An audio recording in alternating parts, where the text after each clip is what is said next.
Hello, Band World, and welcome to episode 8 of... Actually, I keep going back and forth on this. Sometimes I call it stuff band directors wish they had time to teach. Sometimes I call it things band directors wish they had time to teach. Anyway, either way, it's all good. I'll probably settle on an actual official title eventually. Today, I want to talk to you about barking dogs. Oh, actually, it's my Jenny's Chihuahua over there, so hopefully he'll stop in a minute. Sorry, moving on. Wanted to talk to you about basically recital and performance procedure. You know, all too often we play through things in a practice room, and it sounds great. Then when you get out on stage, and it's all kinds of different. There are a few reasons.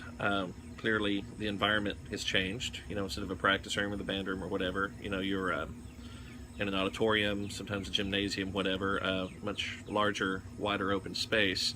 And because so much of this thing is muscle memory, you know, the things that you've practiced the same way over and over, there's some variables that are different. And it really kind of throws a monkey wrench into your comfort level. Another thing is that, of course, I often urge people to practice in the venue where they're going to perform, if at all possible. But even if that is possible, it's still different, because I've been playing, and it took me a while to figure this out in my younger days, but I finally figured out that, you know, I was practicing in the auditorium to an empty room. Then all of a sudden there were people there, which was a distraction. And it could just be somebody, you know, scratching their nose or yawning or just shifting in their seat, you know, when it divides your attention and kind of throws you off your focus. So I'm going to address that as well, getting past that.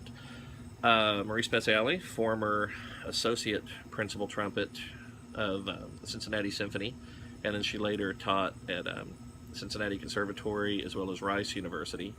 Very famous, very excellent trumpet player and teacher.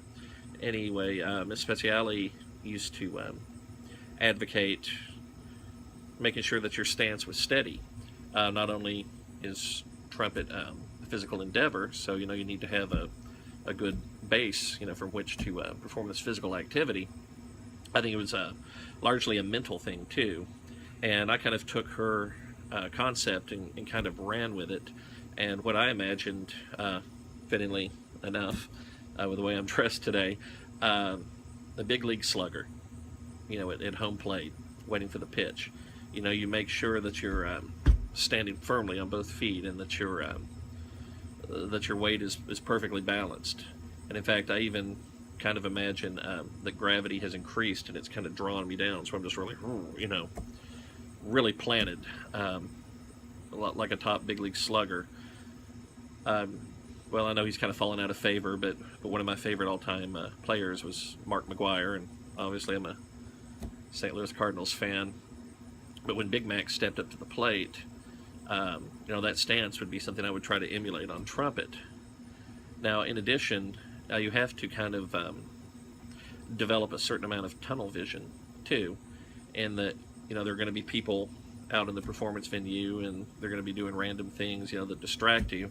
So you have to almost mentally put your blinders on, like a horse, and focus your entire being on the music stand. And if you're playing a piece that you've memorized, then, you know, you pick a spot out on the back wall and you play to that. And everything else is a non-factor. And I would get so focused that, you know, someone could, you know, run screaming on stage, you know, with an air horn like Harpo Marx or something, and it wouldn't even faze me because I was so focused. You know, the only thing that existed was my music or the back wall, and of course my collaboration and communication with either my accompanist or the conductor if it was soloing with a group. And again, we do well what we do often.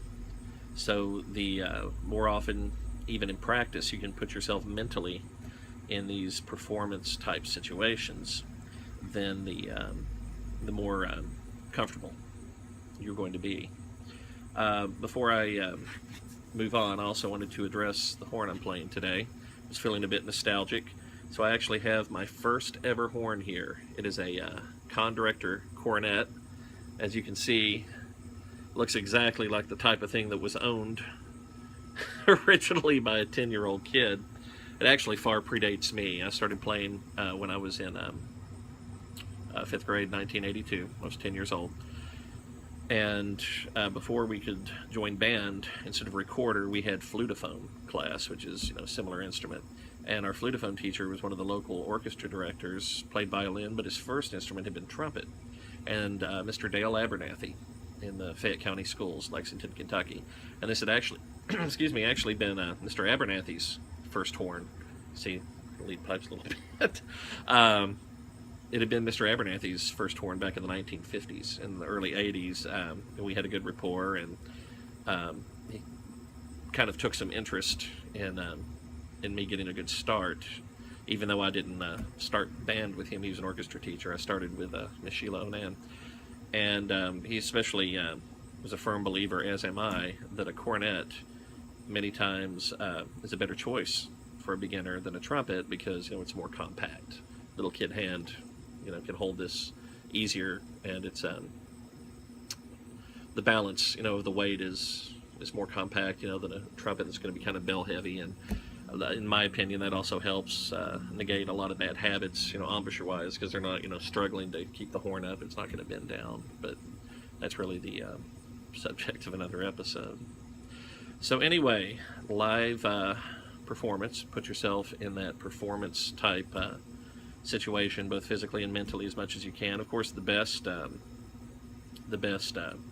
practice for performing is to actually go out and perform as often as you can, but even when it's just you practicing, if you can mentally put yourself in that space. In fact, back when I was doing national, international competitions, I knew how they worked after I'd done a couple of them, and I would even stand there and imagine an announcer saying, "Okay, at 4:30 on your program for the University of Louisville, student of Mike Tunnell, Steve K. Bottom," and imagine everybody clapping, and I would stand there cold, let myself get a little cold while the announcer was announcing, empty the spit, boom, go.